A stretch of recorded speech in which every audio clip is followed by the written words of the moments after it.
Hello everyone, welcome back to my channel. So guys, आज हम पढ़ने वाले हैं एक बहुत ही important topic, that is knee joint biomechanics. अब जैसा कि हमें पता है कि नी जॉइंट में हमारे दो जॉइंट्स आते हैं, टिबियोफेमोरल joint and the patellofemoral joint. तो आज के इस वीडियो में मैंने स्पेसिफिकली कवर किया है about the tibiofemoral joint biomechanics. Patellofemoral joint के बारे में हम नेक्स्ट वीडियो में पढ़ेंगे, वरना वीडियो बहुत लंबा हो जाता। इस वीडियो में आपको कंप्लीट टिबियोफेमोरल जॉइंट के बारे में मैंने सारी इन्फॉर्मेशन दी है, एंड जो भी मैं यहाँ पे इन्फॉर्मेशन आपको पढ़ाने वाली हूँ, बताने वाली हूँ, ये सारी ली है मैंने सिंथेन ऑर्किन की बुक से। एंड आई होप कि इस वीडियो से आपके जितने भी डाउट्स हैं, क्वेरीज हैं रिलेटेड टू टिबियोफेमोरल जॉइंट बायोमैकेनिक्स, वो सारे क्लियर हो जाएंगे। तो बिना किसी देरी के आप जल्दी से पढ़ना स्टार्ट करते हैं। सबसे पहले समझते हैं नी जॉइंट के बारे में। तो नी जॉइंट एज यूजुअल हमें पता है कि ये हमारी बॉडी का सबसे बड़ा, largest and one of the complex joint है ह्यूमन बॉडी का।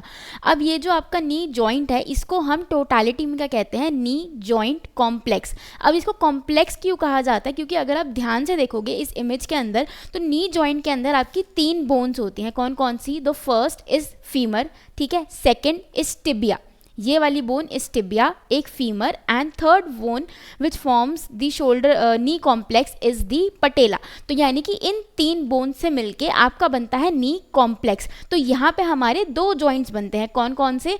टिबियोफेमोरल joint and the patellofemoral joint. अब टिबियोफेमोरल जॉइंट किस किस के बीच में बनेगा? Between the femur and tibia. Whereas जो पटेलोफेमोरल जॉइंट है, ये किस किस के बीच में बनता है? Between the patella and the femur. ठीक है, तो नाम से ही पता चल रहा है कि कौन सा जॉइंट किन किन बोन्स के बीच में बनता है। तो नी जॉइंट कॉम्प्लेक्स को हम 2 पार्ट्स में डिवाइड करते हैं। First is the tibiofemoral joint and second is the patellofemoral joint. अब नी जॉइंट की बात करें तो again tibiofemoral and patellofemoral. Tibiofemoral joint जो है, अब ये किस किस के बीच में बनता है? Distal femoral condyles. अब फीमर तो बहुत बड़ी बोन है, तो फीमर बोन का जो डिस्टल पार्ट है, डिस्टली क्या प्लेस्ड है? फीमर के कॉन्डाइल्स प्लेस्ड हैं। These are the femoral condyles. ठीक है, जो दिख रहे हैं आपको नीचे, these are the femoral condyles. And क्योंकि ये डिस्टल पार्ट पे प्लेस्ड है फीमर के, these are known as distal femoral condyles. And tibiofemoral joint का नीचे वाला हिस्सा कौन सा बनेगा? नीचे कौन सी बोन आ रही है? तो वो आ रही है टिबिया वाली बोन। यानी कि टिबिया का कौन सा पार्ट आएगा? प्रॉक्सिमल वाला, ऊपर वाला पार्ट। इसलिए लिखा गया है प्रॉक्सिमल टिबियल प्लेट्यू। ठीक है, टिबियोफेमोरल जॉइंट किस किस के बीच में बन रहा है? Between the femoral condyles and the tibial plateau.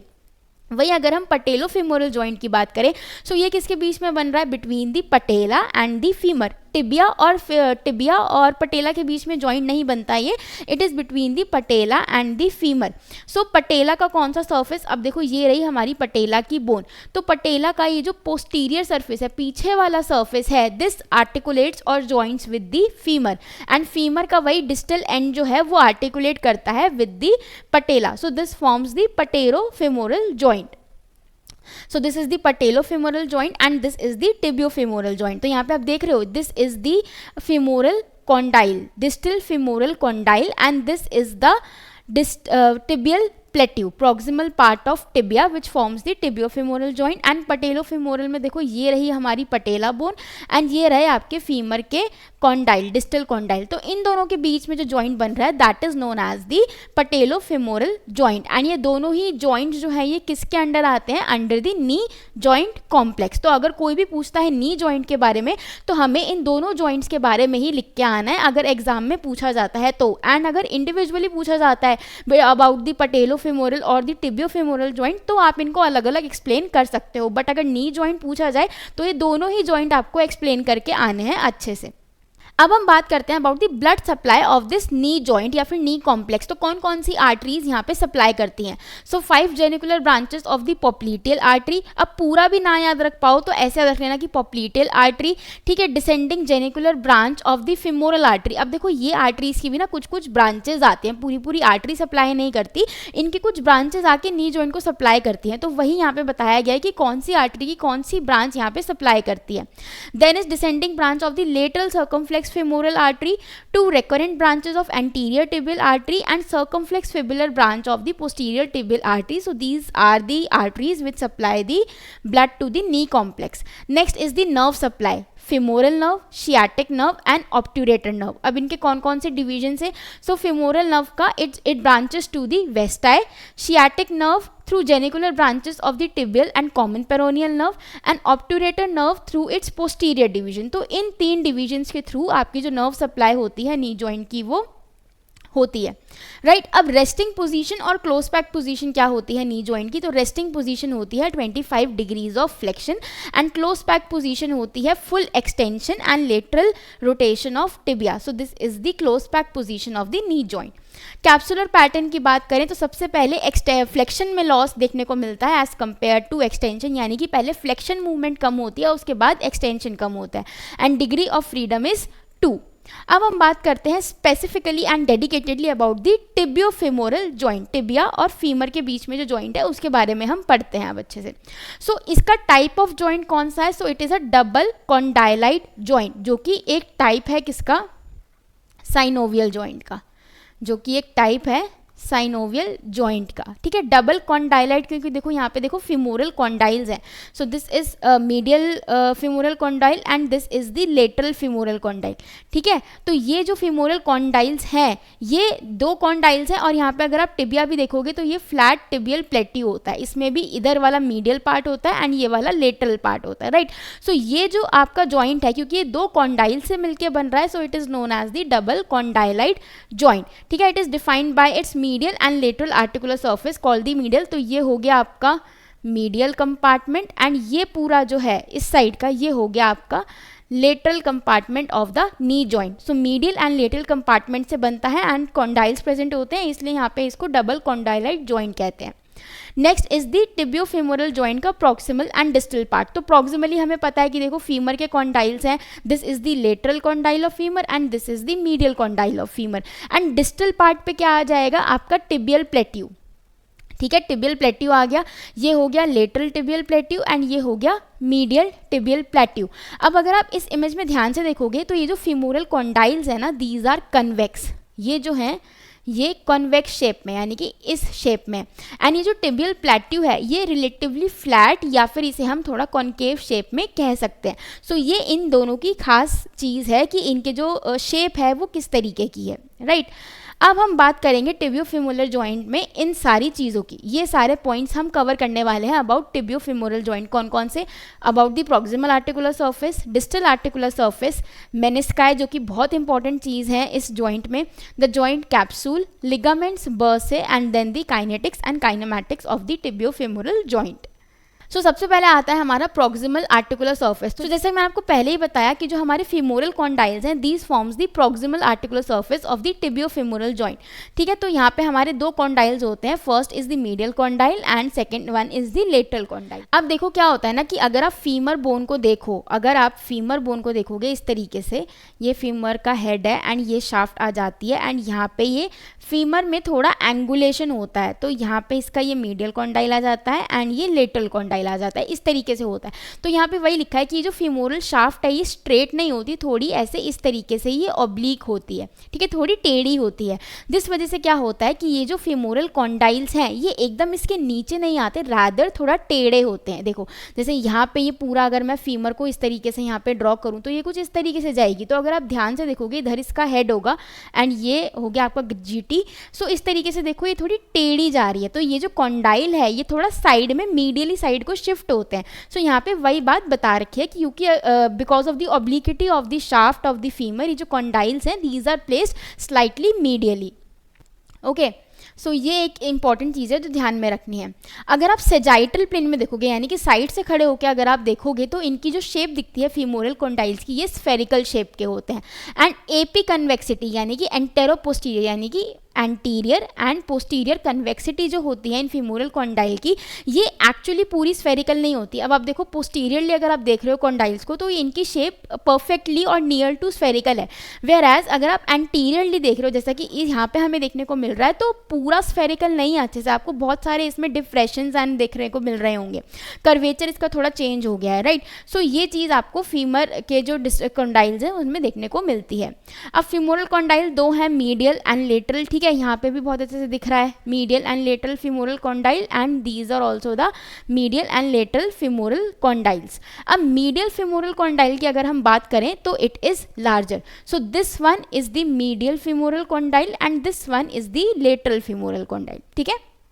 So medial femoral condyle जो होता है it is larger as compare to the lateral femoral condyle. अब क्योंकि मीडियल फीमोरल कॉन्डाइल का साइज बड़ा है तो उसका रेडियस ऑफ कर्वेचर भी ज़्यादा होगा as compare to lateral femoral condyle, उसका रेडियस ऑफ कर्वेचर कम होगा।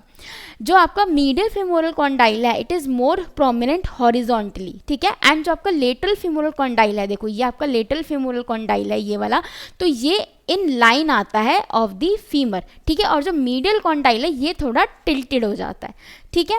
And it extends distally. अब क्योंकि ये जो मीडियल कॉन्डाइल है ऐसे समझो कि ये बड़ा है तो ये थोड़ा डिस्टली नीचे लंबा जाता है as compare to the lateral femoral condyle, ठीक है। So these are the key differences between the medial and the lateral femoral condyle. Now the lateral condyle is shifted anteriorly in relation to the medial femoral condyle to help prevent lateral dislocation of patella.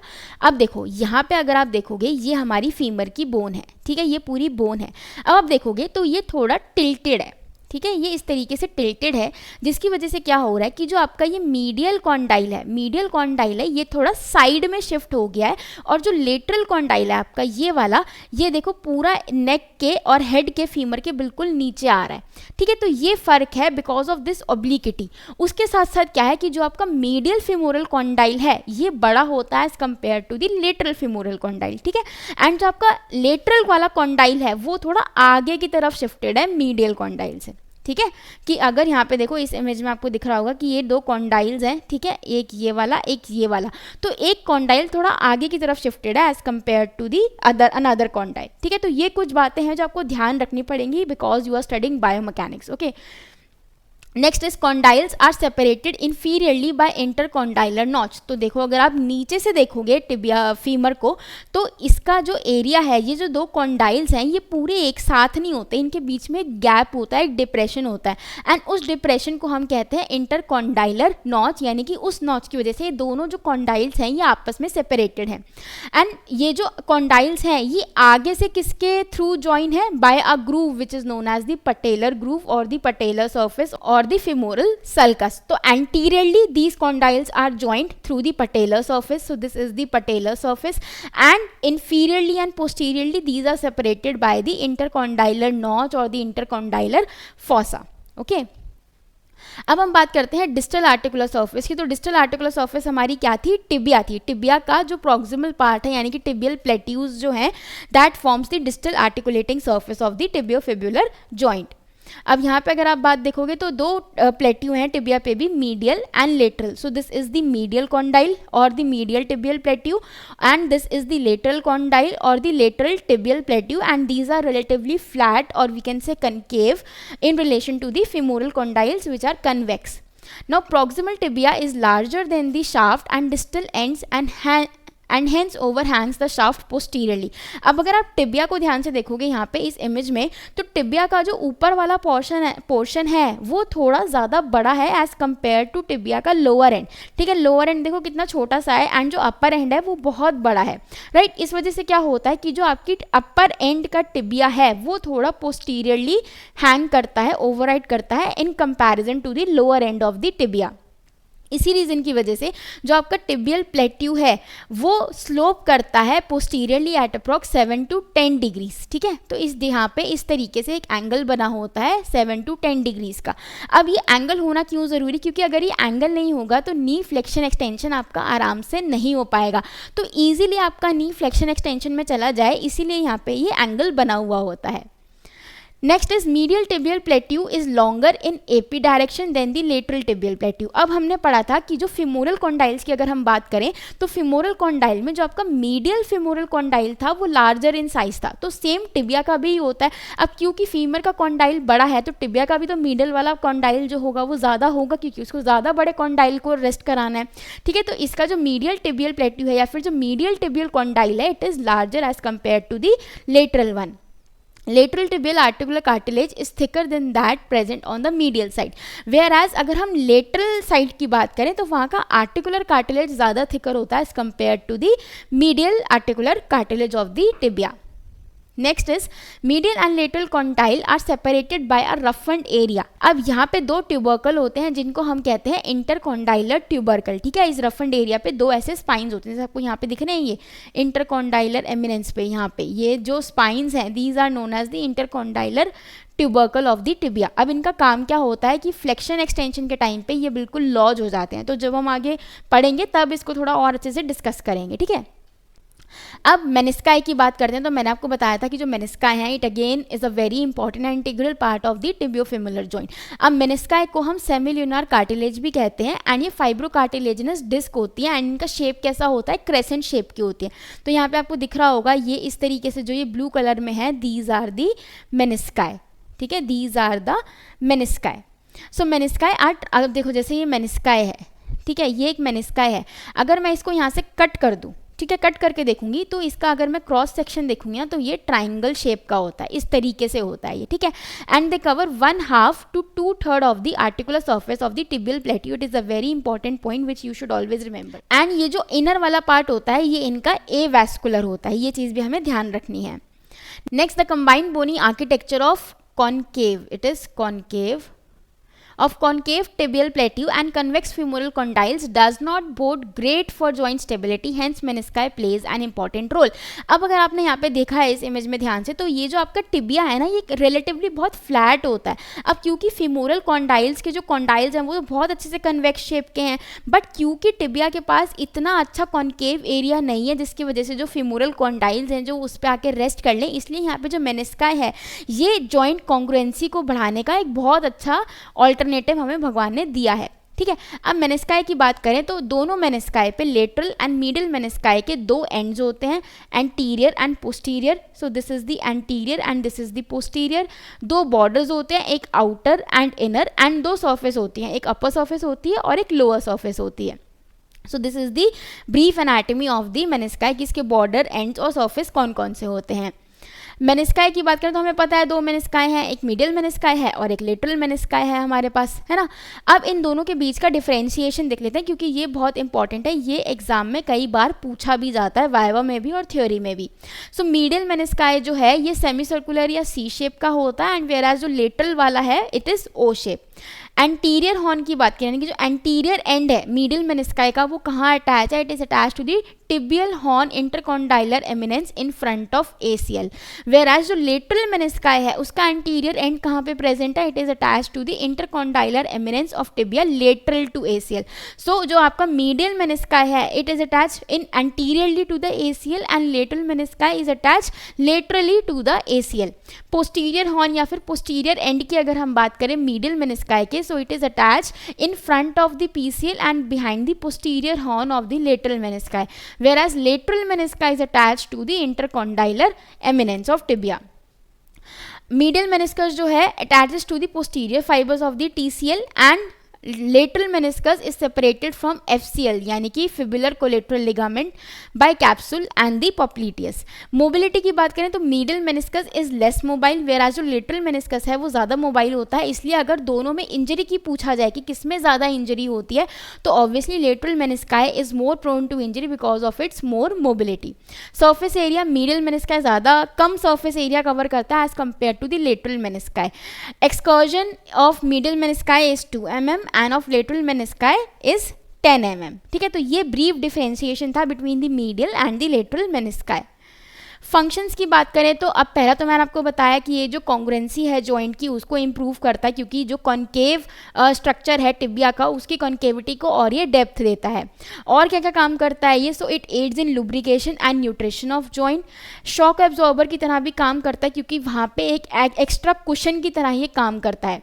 It increases the contact area of joint by 40%। It improves the weight distribution क्योंकि obviously क्योंकि ये बहुत ज़्यादा surface area cover करता है tibia का तो ये वेट डिस्ट्रीब्यूशन में भी हेल्प करता है, इसीलिए ये शॉक एब्जॉर्बर भी है इस जॉइंट का। वेट ट्रांसमिशन भी करता है approx 40 to 70%। Ligament and capsule को भी एड करता है इन limiting and preventing the hyper extension.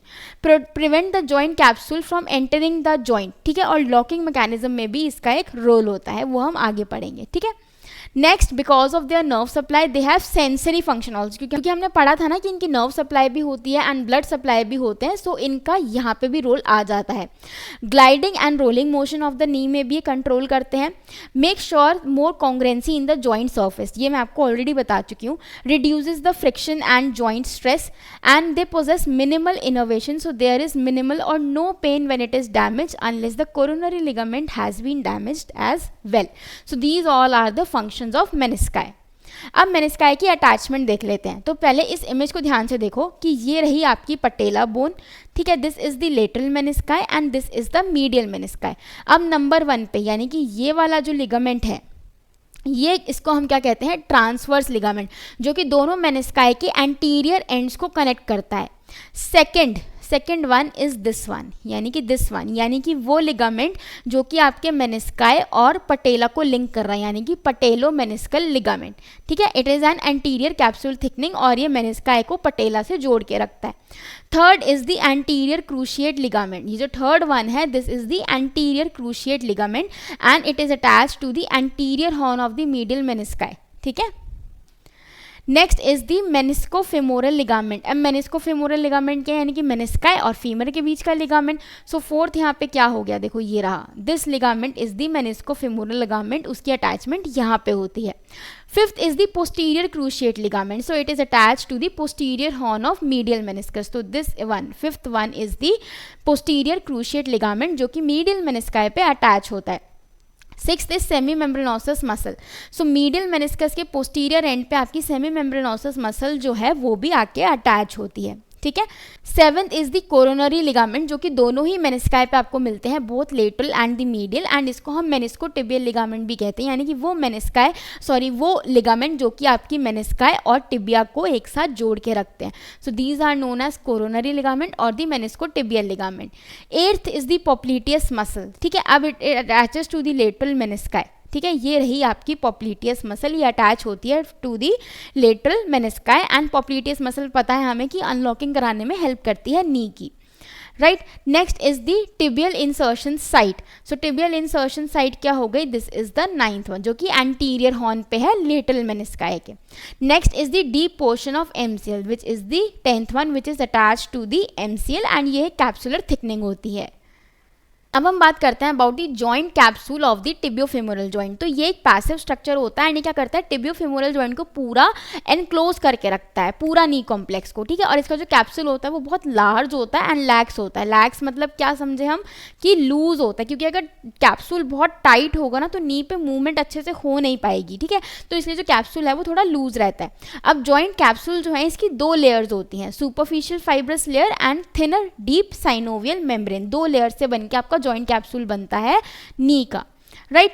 अब अटैचमेंट्स की हम बात करें तो पहले इमेज देख लो कि किस तरीके से जो आपका ये जो ब्लू कलर में आपको दिख रहा है this is your capsule of the knee joint. अब इसके अटैचमेंट्स देखते हैं कि कैसे कैसे ये जुड़ा होता है। तो देखो, outer fibrous portion of capsule is attach to the inferior aspect of the femur and superior aspect of the tibia. अब हमने पढ़ा कि कैप्सूल की 2 लेयर्स हैं, एक आउटर लेयर है और एक इनर लेयर है। तो जो आउटर लेयर है, अगर मैं पूरा नी जॉइंट देखूँ तो नी जॉइंट किसके बीच में बन रहा है, फीमर से स्टार्ट होकर टिबिया तक आ रहा है। तो फीमर का जो सबसे ऊपर वाला एंड है जो जॉइंट में पार्टिसिपेट करता है एंड टिबिया का जो सबसे लोअर वाला एंड है जो जॉइंट में पार्टिसिपेट करता है, वहाँ से लेके यहाँ तक पूरे में जो आपकी आउटर लेयर रहती है जॉइंट कैप्सूल की आउटर लेयर वो कवर करती है, ठीक है। देन पोस्टीरियरली कैसे जाता है, तो पोस्टीरियरली अगर मैं पीछे से नी जॉइंट को देखूं, ठीक है, पीछे खड़े होकर मैं नी जॉइंट का कैप्सूल देख रही हूं, तो ऊपर से कहां से शुरू होता है, ये posterior margin of the femoral condyle and the intercondylar notch, and नीचे अगर मैं देखती हूँ तो कहाँ तक जाता है, पोस्टीरियर टिबियल कॉन्डाइल्स तक। अब मैं आगे खड़े होकर नी जॉइंट के कैप्सूल को देख रही हूँ तो सुपीरियरली क्वाड्रिसेप्स का टेंडन से शुरू होता है, मिडल में पटेला आ जाती है एंड इंफीरियरली कहाँ तक जाता है, पटेलर टेंडन तक जाता है। तो ये हमने देख लिया कि आगे और पीछे से कैसे हमारा जॉइंट कैप्सूल कहाँ कहाँ से अटैच होता है।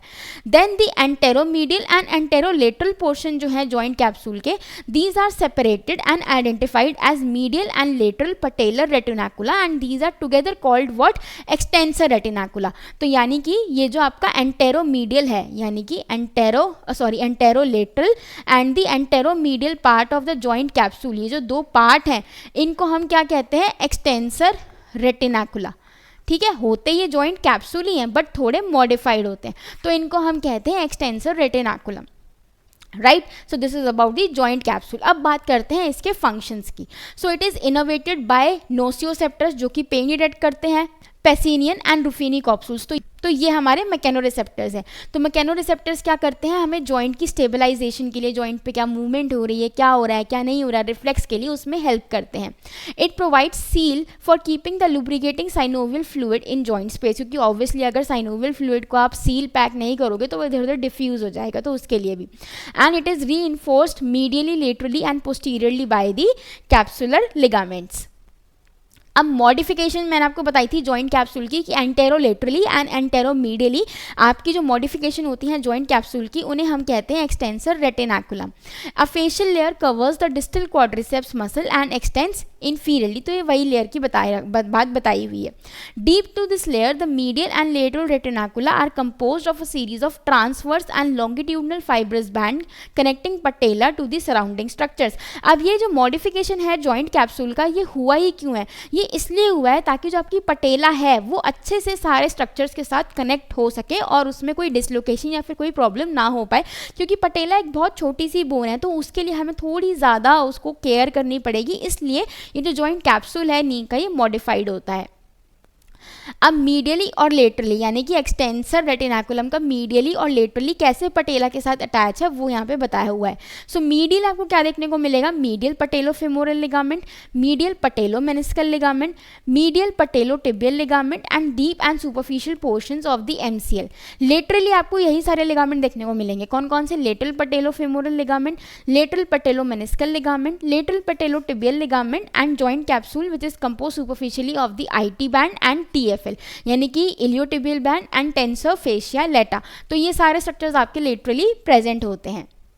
नेक्स्ट बात करते हैं about the knee joint ligaments. So again a very important topic, ठीक है, जो नी में आपसे पूछा जाता है। सो ये सारे लिगामेंट्स हैं जो हमें नी जॉइंट में पढ़ने होते हैं। तो ये सारे लिगामेंट्स हमें नी जॉइंट में पढ़ने होते हैं। अब ये जो सारे लिगामेंट्स हैं इनका काम क्या होता है, क्यों ये प्रेजेंट होते हैं यहाँ पे, ठीक है, क्योंकि ये जो सारे लिगामेंट्स हैं ये आपके जो नी पे मोशंस होते हैं उन्हें कंट्रोल करते हैं, एड भी करते हैं और रेस्ट्रिक्ट भी करते हैं। कौन कौन से मोशंस को, एक्सेसिव नी एक्सटेंशन को, वेलगस एंड वेरस स्ट्रेस जो होता है नी पे उसको, anterior and posterior displacement of tibia को। तो ये सारे जो मोशंस होते हैं ना, इनको कंट्रोल करने के लिए जो हमारे लिगामेंट्स हैं वो बहुत ज़्यादा ज़रूरी होते हैं नी जॉइंट पे।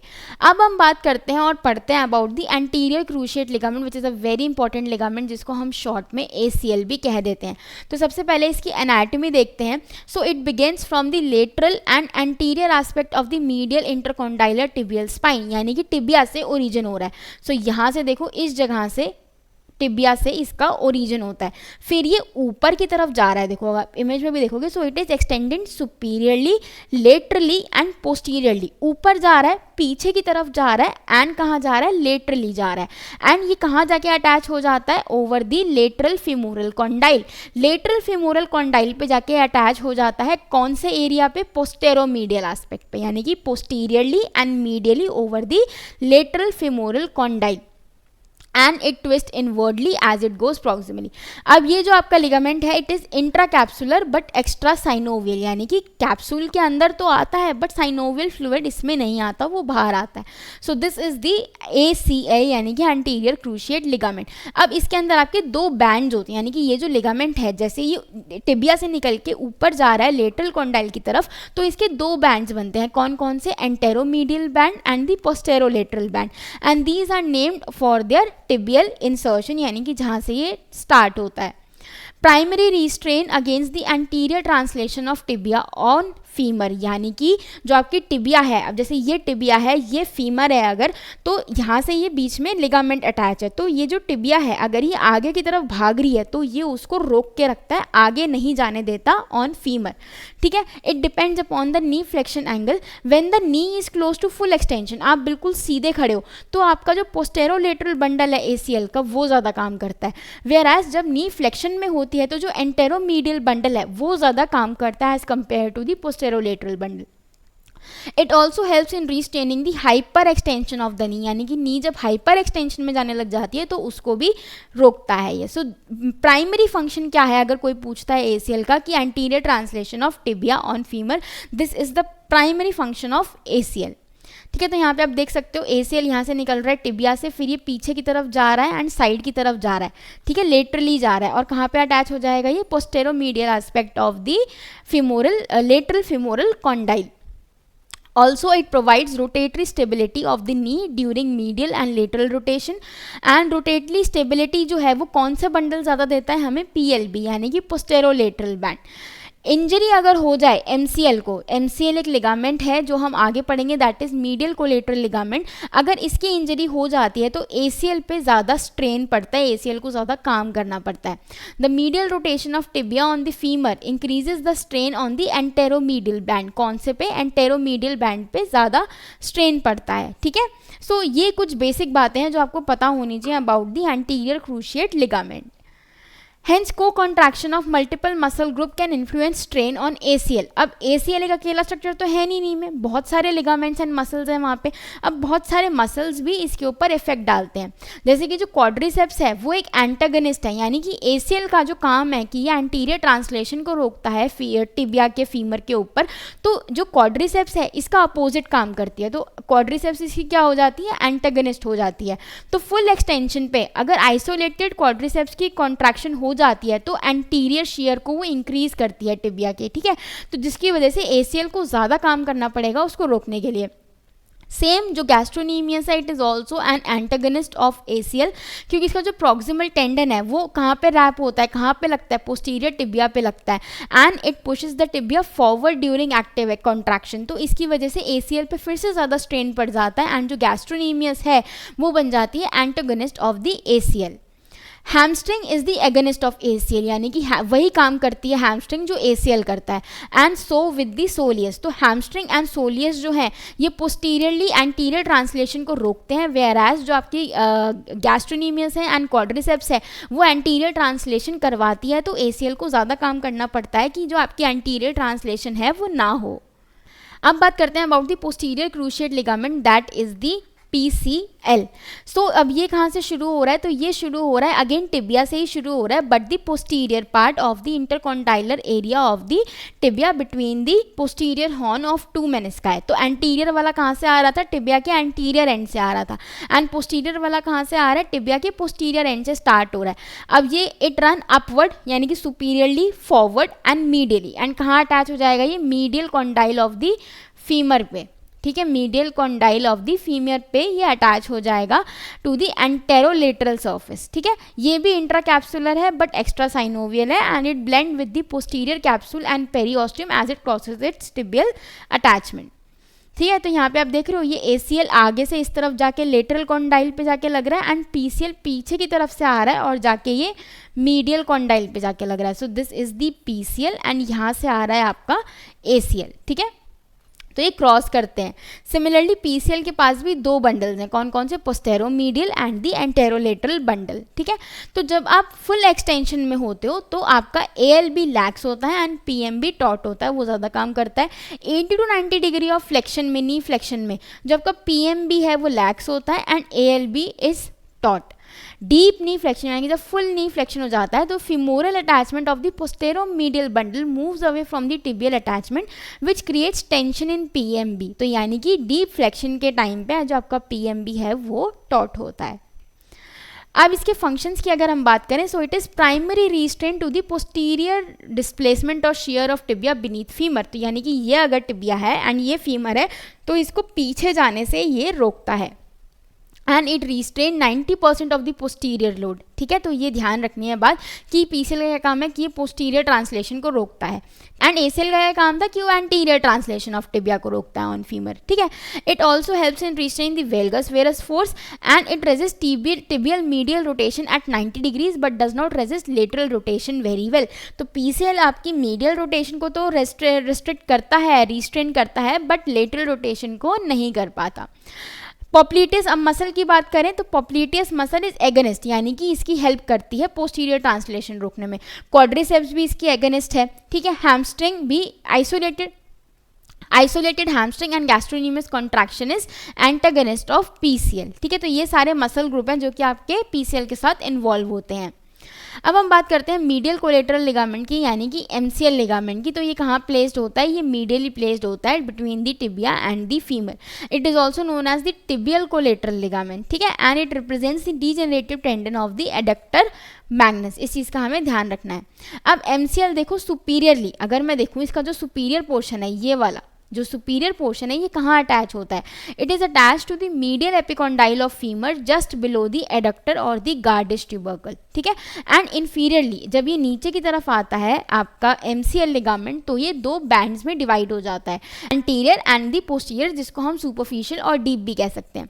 सो एंटीरियर और सुपरफिशियल कहाँ से अराइज होता है? Arises proximally from the medial epicondyle and it attaches over the medial aspect of the proximal tibia distal to the pes anserinus. Where जो इसका पोस्टीरियर या डीपर पोर्शन होता है इंफीरियर वाले बैंड का एमसीएल के, वो कहाँ अटैच होता है?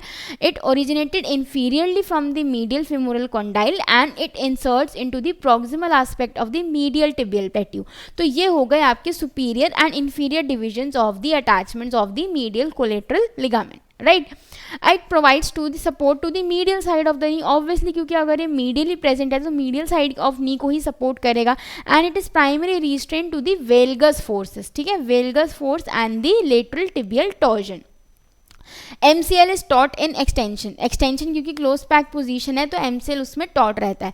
देयरफॉर जो नी है वो रेजिस्ट कर जाती है वेलगस स्ट्रेस को at full flexion as compare to knee flexion. तो नी फ्लेक्शन में वेलगस फोर्स को इतना अच्छे से वो नहीं रोक पाती as compare to knee extension, क्योंकि एक्सटेंशन के टाइम पे जो आपका MCL है वो ज़्यादा टॉट होता है।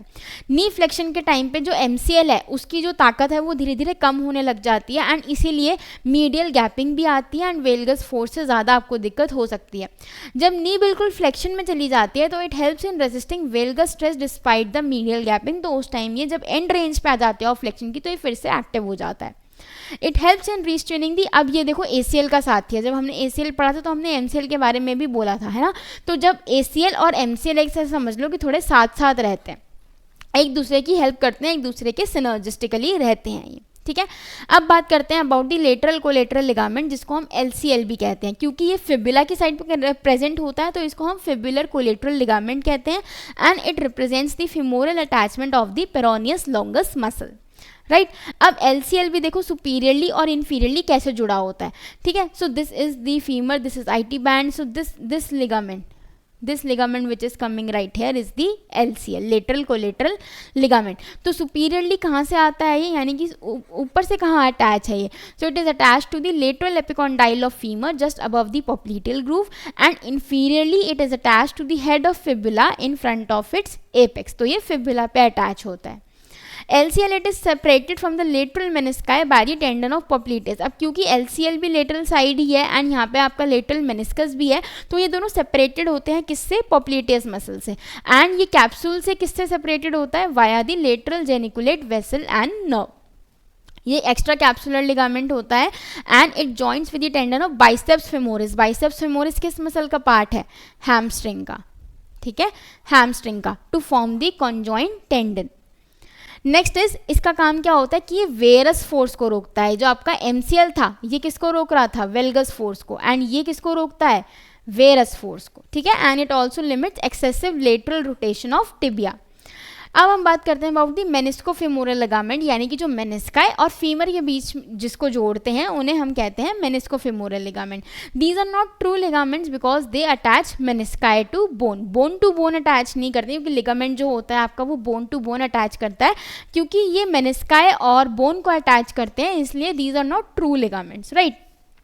So it originates from the posterior horn of the lateral meniscus. मैंने जब आपको मेनिस्काई अटैचमेंट पढ़ाई थी तब भी मैंने इस लिगामेंट के बारे में आपको बताया था। And it crosses superiorly and medially and it inserts over the lateral aspect of the medial condyle of the femur, anterior to PCL और पोस्टीरियर टू PCL। उस हिसाब से इसके नाम हो जाते हैं। अगर PCL के एंटीरियरली इंसर्ट होता है so it is known as ligament of Humphrey, and अगर PCL के पोस्टीरियरली लगता है ये तो it is known as ligament of Wrisberg. ठीक है, and it assist PCL in restraining posterior translation of tibia. PCL का क्या काम है कि वो पोस्टीरियर ट्रांसलेशन रोकता है टिबिया की। ठीक है, तो उसको हेल्प करता है एंड पोप्लिटियस को भी ये असिस्ट करता है लिगामेंट।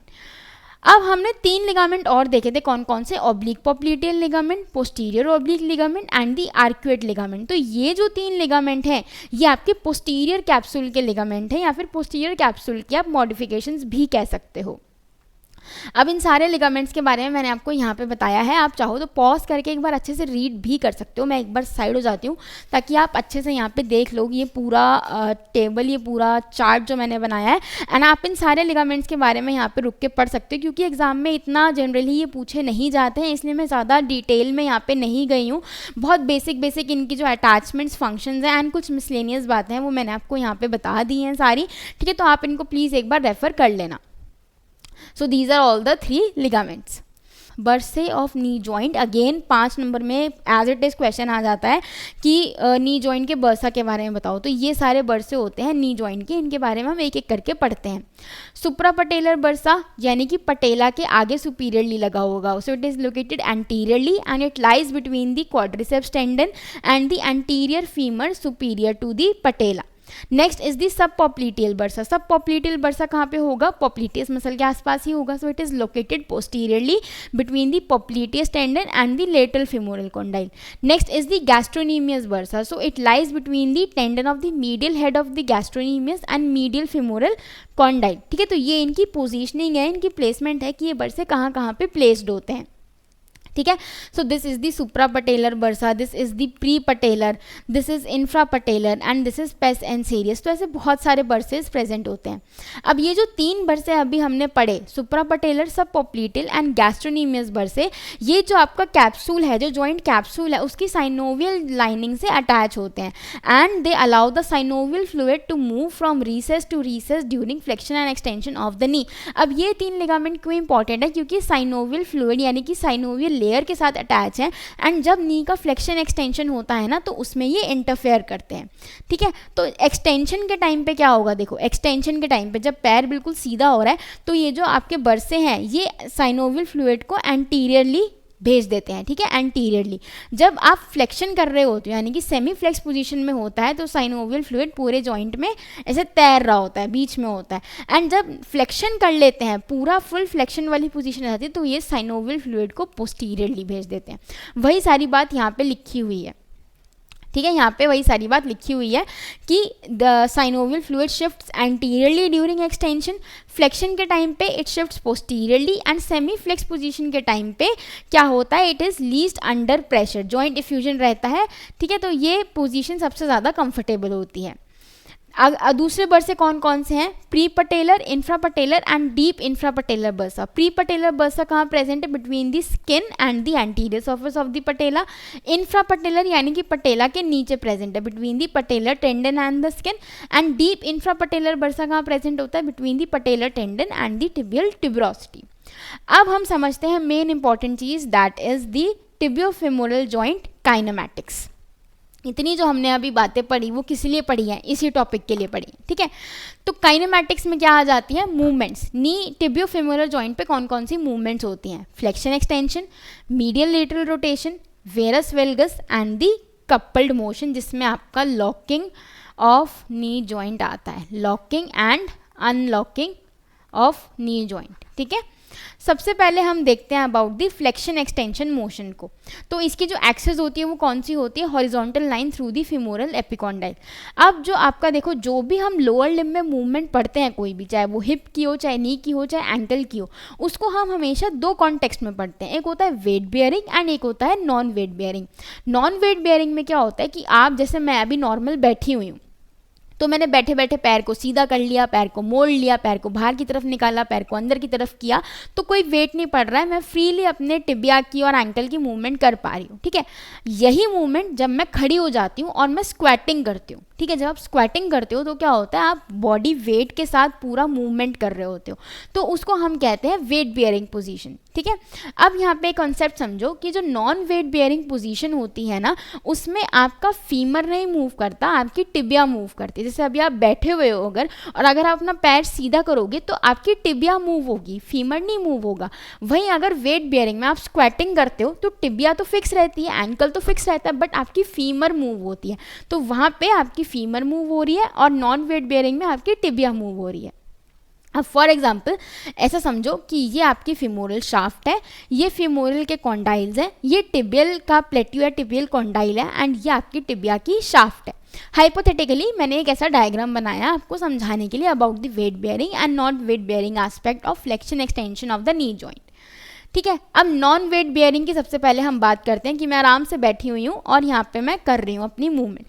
अब यहाँ पे हमें जो सबसे पहले कॉन्सेप्ट समझना होता है that is of concave convex rule. So I hope कि ये रूल आपको अच्छे से पता होगा एंड अगर नहीं पता ना तो प्लीज़ पहले इसे पढ़ के आओ, अच्छे से समझ के आओ। मैंने इसकी वीडियो बना रखी है ऑलरेडी, उसके बाद ही आगे देखना वरना कुछ समझ में नहीं आने वाला है। ठीक है, तो फ्लेक्शन क्या होता है एंड एक्सटेंशन क्या होता है हमें पता है कि पैर को मोड़ना इज फ्लेक्शन एंड पैर को सीधा करना इज एक्सटेंशन। अब नॉन वेट बेयरिंग में देखो क्या होता है कि जो आपकी टिबिया होती है, ये टिबिया है आपकी, तो नॉन वेट बेयरिंग में जो आपकी टिबिया है वो मूव करती है। ठीक है, अब यहाँ पे फ्लेक्शन की मूवमेंट हो रही है, यानी कि जो बंदा है वो पैर को मोड़ रहा है। ठीक है, तो नॉन वेट बेयरिंग में क्या हो रहा है, टिबिया मूव कर रही है, टिबिया मूव कर रही है यानी कि जो टिबिया का ये जो कॉनकेव टिबियल प्लेट्यू है ये मूव कर रहा है। अब जब कॉनकेव सरफेस मूव करती है ओवर दी कन्वेक्स सरफेस, अब ये जो फिमोरल कॉन्डाइल है ये तो कन्वेक्स है ना, तो ये तो स्टैटिक है, ये तो मूव हो नहीं रहे, आपका कॉनकेव स्ट्रक्चर मूव हो रहा है। तो जब कॉनकेव स्ट्रक्चर मूव होता है तो कौन सा रूल लगता है, कॉनकेव कन्वेक्स रूल लगता है, यानी कि जो रोल होगा एंड जो ग्लाइड होगा वो किस में होगा, सेम डायरेक्शन में होगा। डायरेक्शन क्या होगी, सेम होगी, सेम डायरेक्शन में होगा। दैट मीन्स जो आर्थ्रोकाइनेमैटिक्स है एंड ऑस्टियोकाइनेमैटिक्स है वो सेम होगा, यानी कि आर्थ्रो में जो आपके टिबियल प्लेट्यू है वो पोस्टीरियरली मूव करेगा एंड टिबिया भी साथ में पोस्टीरियरली रोल कर जाएगी। ठीक है, तो यहाँ पे आपको वही चीज़ दिखा रखी है। ठीक है, अब बात करते हैं एक्सटेंशन की, कि आप नी एक्सटेंशन कर रहे हो, तो नी एक्सटेंशन के टाइम पे ये जो कॉनकेव है यही मूव कर रहा है, टिबिया ही मूव कर रहा है ना, फीमर तो मूव कर नहीं रहा, टिबिया ही मूव कर रहा है, तो ये अब आगे की तरफ आएगा तभी तो पैर सीधा होगा। ये पैर देखो ये आगे की तरफ लेके आ रही है तभी तो एक्सटेंशन में आ पा रहा है। तो जब मैं इस पैर को आगे की तरफ लेके आऊंगी तो इसको भी तो आगे की तरफ आना पड़ेगा, टिबिया की जो शाफ्ट है उसको भी तो आगे की तरफ आना पड़ेगा। तो रोल और ग्लाइड किस डायरेक्शन में होगा, anteriorly. This is about the non weight bearing flexion and extension, easy to understand, इस डायग्राम से ही समझ आ जाएगा सारा। ठीक है, अब हम बात करते हैं वेट बेयरिंग की। वेट बेयरिंग में क्या हो रहा है, मतलब कि मैं ये वाली पोजीशनिंग कर रही हूँ, स्क्वाटिंग वाली पोजीशन में कर रही हूँ। अब इसको इमेज को ज़रा ध्यान से देखोगे तो मैं यहाँ दिखेगा कि इसका जो ये टिबिया है और एंकल है ये तो फिक्स है, बट इसका जो फीमर है ये मूव कर रहा है, बॉडी मूव कर रही है सारी, बट वो चीज़ फिक्स है। तो इस टाइप की जो मूवमेंट्स होती हैं उन्हें हम कहते हैं वेट बेयरिंग मूवमेंट्स। अब देखो यहाँ पे भी देखो वही चीज़ है कि आपकी जो टिबिया है, टिबिया तो फिक्स है, अब टिबिया नहीं हिलेगी क्योंकि वेट बेयरिंग वाला आ गया। अब क्या मूव करेगा, फीमर मूव करेगी। अब फीमर मूव करेगी दैट मीन्स कि जो कॉन्वेक्स स्ट्रक्चर है फीमर का, कॉन्वेक्स फीमोरल कॉन्डाइल है वो मूव करेंगे। अब देखो, अब यहाँ पे हम बात कर रहे हैं फ्लेक्शन की, तो अब मैं साइड से देख रही हूँ नी को। अब फ्लेक्शन करने के लिए इसको कहाँ जाना पड़ेगा, पीछे। कॉनकेव कॉन्वेक्स रूल है, अगर वो नहीं समझ आता तुम्हें तो पहले प्लीज़ वो समझ के आओ, तभी यहाँ पे इसको तुम अच्छे से समझ पाओगे, वरना तुम्हें कुछ भी समझ नहीं आएगा। ठीक है, तो ये रोल कहाँ करेगा, ये ग्लाइड कहाँ करेगा, पोस्टीरियरली, आर्थ्रोकाइनेमैटिक्स, और जो शाफ्ट है फीमर की वो कहाँ जाएगी, वो आगे आएगी एंटीरियरली, ऑस्टियोकाइनेमैटिक्स। सिंपल रूल है। कौन सा रूल लगा है, कॉन्वेक्स कॉनकेव रूल लगाया है यहाँ पे। ठीक है, क्यों, क्योंकि कॉन्वेक्स सरफेस मूव हो रही है ओवर दी रिलेटिवली फ्लैट और the concave surface, so this is the flexion. अब बात करते हैं एक्सटेंशन की, तो एक्सटेंशन में क्या होगा कि जो आपका ये कॉन्डाइल है it will roll anteriorly and ये जो आपकी शाफ्ट है it will roll posteriorly, simple. अब बात करते हैं नेक्स्ट मूवमेंट की, that is the medial and lateral rotation. तो इसकी जो एक्सिस है वो कहाँ से पास होती है, through the medial tibial intercondylar tubercle. And medial rotation और लेटरल रोटेशन आप देखोगे ना तो ये बहुत ज़्यादा अच्छे से तो हमें नहीं दिखता, बहुत माइनर सी मूवमेंट होती है, हम ज़्यादा इसे मेजर भी नहीं करते हैं, बट क्योंकि मूवमेंट होती है तो हमें पता होना चाहिए कि ये है टिबियल फीमोरल मीडियल रोटेशन या फिर टिबियल लेटरल रोटेशन। अब इसके कंसेप्ट को थोड़ा हम ध्यान से समझते हैं। अब सपोज करो ये टिबिया है and this is the femur. अब अगर मैं फीमर को इस तरीके से अंदर की तरफ रोटेट कर रही हूँ, ठीक है, अगर मैं फीमर को ऐसे अंदर की तरफ रोटेट कर रही हूँ दैट मीन्स मैं मीडियल रोटेशन कर रही हूँ फीमर का। ठीक है, तो अगर मैं फीमर का मीडियल रोटेशन कर रही हूँ तो मैं ये कह सकती हूँ या फिर हम ऐसा बोल देते हैं कि जो टिबिया है उसका लेटरल रोटेशन हो गया है। उसका लेटरल रोटेशन हो गया। एंड अगर फीमर का मैं लेटरल रोटेशन कर रही हूँ तो ये अंडरस्टूड है कि टिबिया का मीडियल रोटेशन हो रखा है। फिर से इस कॉन्सेप्ट को समझते हैं, फिर से इस कॉन्सेप्ट को एक बार फिर से समझाती हूँ तुम्हें। अब समझो ये टिबिया है एंड ये फीमर है, ठीक है।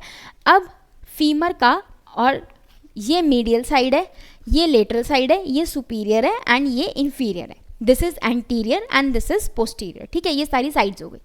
This is tibia and this is femur, right. अब मैंने क्या किया, फीमर को ऐसे मीडियली रोटेट किया।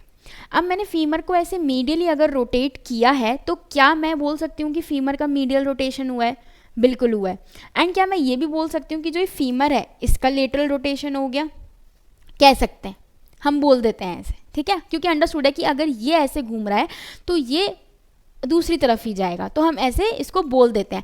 एंड अगर फीमर का मीडियल लेटरल रोटेशन करा रही हूँ मैं, फीमर का ये नॉर्मल था एंड इसको इधर की तरफ घुमा रही हूँ, लेटरली रोटेट करवा रही हूँ अगर मैं, तो क्या टिबिया का मीडियल रोटेशन हो रहा है? जी हाँ, बिल्कुल हो रहा है, ठीक है। सेम अगर टिबिया का मीडियल रोटेशन हो रहा है, टिबिया मीडियली रोटेट कर रही है इस तरीके से, तो फीमर का लेटरल रोटेशन हो जाएगा। एंड अगर टिबिया लेटरली रोटेट कर रही है तो ऊपर आपकी जो फीमर है उसका मीडियल रोटेशन हो जाएगा, ठीक है। यानी कि दोनों हमेशा अपोजिट घूमेंगे, ठीक है। So this is the basic concept of the rotations. So यहाँ पे देखो क्या बोला गया है, टिबियल लेटरल रोटेशन को हम फीमोरल मीडियल रोटेशन के हिसाब से भी बोल सकते हैं। एंड इसमें क्या होगा कि जो टिबिया के कॉन्डाइल्स हैं वो लेटरली मूव कर जाएंगे, तो फीमर के जो कॉन्डाइल्स हैं वो मीडियली रह जाएंगे। इसका उल्टा हो जाएगा सेम इसमें, तो ज़्यादा कंफ्यूज नहीं होना है इसके अंदर। जो मैंने बताया है बस उसको एज इट इज़ एक बार अपने दिमाग में थोड़ा याद करने की, समझने की कोशिश करो, ठीक है। बहुत इजी कॉन्सेप्ट है, एक बार समझ आ जाएगा तो नहीं भूलोगे।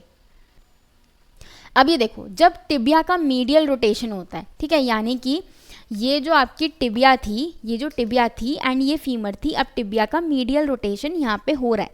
अब टिबिया का मीडियल रोटेशन होगा तो टिबिया पे क्या इफेक्ट आएगा, मुझे ये बताओ कि इसका जो मीडियल मेनिस्काई है, देखो यहाँ ध्यान से देखो, ये टिबिया, ये फीमर, टिबिया हुई मीडियली रोटेट, ये इसका मीडियल मेनिस्कस है, ये इसका लेटरल मेनिस्कस है, ठीक है।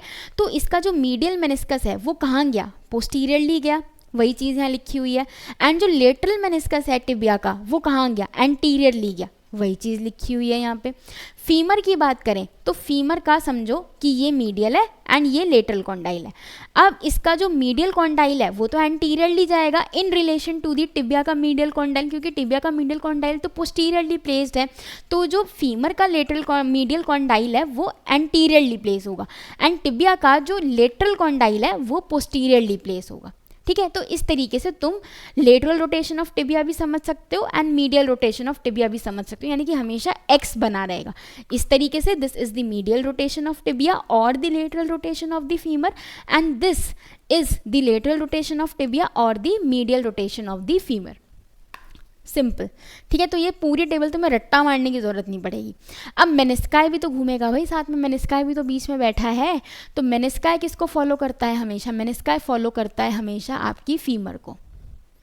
जो मूवमेंट फीमर पे होगी वही मूवमेंट मेनिस्काई की भी होगी, ठीक है। जहाँ पे देखो मीडियल कॉन्डाइल है फीमर का, एंटीरियरली जा रहा है, तो मेनिस्काई भी एंटीरियरली जा रहा है। लेटरल कॉन्डाइल पोस्टीरियरली जा रहा है, तो लेटरल मेनिस्काई भी पोस्टीरियरली जा रहा है, ठीक है। तो सेम गोज विद दी मेनिस्काई। तो इसका तुम ऐसे बता सकते हो, बाकी टिबिया और फीमर का तुम्हें ये कंसेप्ट समझ आ जाएगा। Next is varus valgus. तो ये क्या होते हैं? फ्रंटल प्लेन मोशंस होते हैं एंड ये बहुत ही ज़्यादा मिनिमल होते हैं, बहुत ही ज़्यादा मिनिमल होते हैं। अब आ जाते हैं हम कपल्ड मोशन में।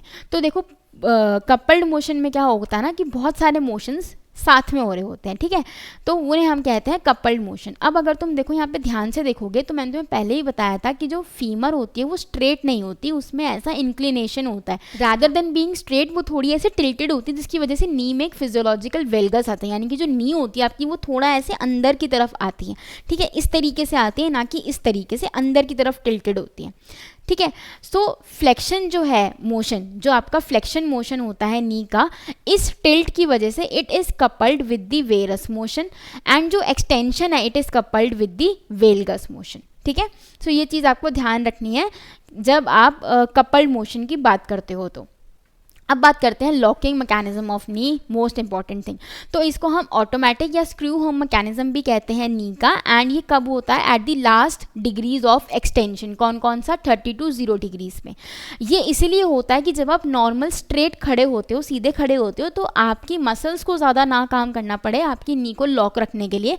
तो भगवान ने एक ऐसा मैकेनिज्म दिया है कि विदाउट मच मस्कुलर एफर्ट आपकी जो नी है वो एक्सटेंशन पोजीशन में लॉक रहती है। ठीक है, so locking occurs due to the medial rotation of femur on tibia during the last stage of knee extension. मतलब so again this is tibia and this is femur. ठीक है, तो इन्होंने क्या बोला, लॉकिंग कब होती है कि जब फीमर का मीडियल रोटेशन आ जाता है on tibia during last stage of knee extension. तो ये टिबिया है, ये ऐसे मीडियली रोटेट हुई और यहाँ पे ये लॉक हो गई और ये पूरा एक्सटेंशन पोजीशन आ गई। ठीक है, अब इसको थोड़ा और समझते हैं। The entero-posterior diameter of the lateral femoral condyle is less than that of the medial femoral condyle. ये हमने स्टार्टिंग में मैंने आपको ये बात बताई थी। बिकॉज ऑफ दिस, चलो इसको हम उससे समझते हैं। देखो, ये रहा आपका मीडियल कॉन्डाइल और ये रहा आपका लेटरल फीमोरल कॉन्डाइल। ठीक है, अब देखो नॉर्मली क्या होता है कि एक्सटेंशन के टाइम पे जब आप बिल्कुल सीधे खड़े होते हो तो ये जो आपका मीडियल फेमोरल कॉन्डाइल है ये आराम से रेस्ट करता है मीडियल टिबियल प्लेट्यू पे, और जो लेटरल फेमोरल कॉन्डाइल है वो रेस्ट करता है लेटरल टिबियल प्लेट्यू पे। अब क्या हो रहा होता है कि जब आप, अब इसमें क्या होगा कि आप फ्लेक्शन से एक्सटेंशन में आ रहे हो, तभी तो लॉकिंग होगी कि आप ऐसे फ्लेक्शन में ऐसे बैठे थे, नी बेंड था, ये नी बेंड है, एंड आप इसको ऐसे स्ट्रेट कर रहे हो, ये वाला मोशन हो रहा है। ठीक है, तो जब आप स्ट्रेट कर रहे हो तो क्या होता है कि जब आप ऐसे सीधे हो रहे होते हो, आपका जो फीमर है वो सीधा हो रहा होता है, तो क्या होता है कि जो आपका मीडियल कॉन्डाइल है फीमर का, यानी कि ये वाली जो साइड है इसका जो कॉन्डाइल होता है ये ज़्यादा बड़ा होता है as compared to the lateral femoral condyle, इस तरफ वाला। तो ये क्या होता है, जब आप पैर सीधा कर रहे होते हो तो ये तो इसमें अच्छे से फिट हो जाता है, बट जो आपका मीडियल फीमोरल कॉन्डाइल है वो टिबिया पे अच्छे से फिट नहीं हो पाता। ठीक है, जैसे इस इमेज में भी देखोगे आप, थोड़ा सा बाहर रह जाता है। ठीक है, थोड़ा सा बाहर यहाँ पे भी रह जाता है ये। ठीक है, तो अब ये लेटरल कॉन्डाइल तो फिट हो गया इसके ऊपर अच्छे से, बट ये फिट नहीं हो पा रहा मीडियल वाला। तो ये जो लेटरल कॉन्डाइल है ये यहाँ पे एक्सिस बन जाता है, यानी कि ये इसको बेस दे देता है कि अच्छा तू पूरा घूम ले और यहाँ पे आराम से बैठ जा। तो दैट मीन्स कि जब आप फ्लेक्शन से एक्सटेंशन की तरफ जा रहे हो और यहाँ पे आपका जो लेटरल कॉन्डाइल है वो लेटरल टिबियल प्लेट्यू के साथ अच्छे से जुड़ गया है, तो ये इसको एक बेस दे देता है कि मीडियल कॉन्डाइल अब तू क्योंकि बड़ा है मेरे से, तेरे को ज़्यादा टाइम चाहिए, तो ले मैंने तेरे को सहारा दे दिया और तू अब यहाँ पे आराम से रेस्ट कर ले, बैठ जा। तो ये होता है आपका locking mechanism of the knee joint. आओ इसको पढ़ लेते हैं एक बार। So because of this, when the lateral condylar articular surface is fully used up during extension, यानी कि वो अपनी सही जगह पे जाके बैठ गया है पहले, कौन? लेटरल फीमोरल कॉन्डाइल, वो टिबिया के ऊपर लेटरल टिबियल प्लेट्यू के ऊपर जाके आराम से बैठ गया है। तो उसके बाद भी क्योंकि मीडियल फीमोरल कॉन्डाइल साइज में बड़ा होता है वो अच्छे से नहीं सेट हो पाता। ठीक है, तो उसका कुछ आर्टिकुलर सर्फेस एरिया रह जाता है बाहर। ठीक है, कुछ सरफेस एरिया ये बाहर रह गया, तो ये जो आपका लेटरल कॉन्डाइल है ये एक बेस बन जाता है, ये एक एक्सिस बन जाता है जिसकी वजह से ये पूरा इधर अंदर सेट हो जाए, एंड इसी मैकेनिज्म को हम कहते हैं locking of the knee joint. ठीक है, so this is aided by the pull of oblique ligament during the last stage. So this is about the locking of the knee joint. So also we can say that there is, अब देखो हमने क्या कहा कि femur का medial rotation हुआ है, but हम ये भी तो कह सकते थे कि टिबिया का लेटरल रोटेशन हुआ है, क्योंकि अगर ये चीज़ ऐसे घूम रही है तो टिबिया भी तो बाहर लेटरली जा रही है ना, तो वही उल्टा भी हो सकता है। ठीक है, तो कंफ्यूज नहीं होना, कंसेप्ट को समझना है हमें। ठीक है, सो ड्यूरिंग लॉकिंग और फुल एक्सटेंशन जो टिबियल ट्यूबर्कल है वो लॉज हो जाते हैं कहाँ पे? इंटरकॉन्डाइलर नॉज में। लिगामेंट्स वगैरह सब टॉट रहते हैं उस टाइम पे। सो टू इनिशिएट नी फ्लेक्शन, अगर हमें नी फ्लेक्शन करना है तो हमें अनलॉकिंग करानी पड़ेगी, और अनलॉकिंग कौन सी मसल कराती है? पॉप्लीटियस मसल कराती है। ठीक है, so the knee can be unlocked. अब मुझे नी को अनलॉक करना है, अब नी तो ऐसे लॉक हो गई है, तो मैं क्या कैसे अनलॉक करूंगी? इसको ऐसे घुमा दो और फिर इसको वापस मोड़ लो, ऐसे नी फ्लेक्शन कर लो। तो यानी कि लेटरल रोटेशन ऑफ फीमर कराना पड़ेगा या फिर मीडियल रोटेशन ऑफ टिबिया करानी पड़ेगी। ठीक है, so this is aided by the popliteus muscle. So locking and unlocking can occur in both weight bearing and non weight bearing. तो जब वेट बेयरिंग में होगा तो क्या होगा, फीमर मूव होगी, एंड जब नॉन वेट बेयरिंग में होगा तो क्या होगा, टिबिया मूव होगी। तो उसी हिसाब से आपको अपना जो आंसर है वो फ्रेम कर देना है। आई होप अब इसमें कोई प्रॉब्लम नहीं होगी।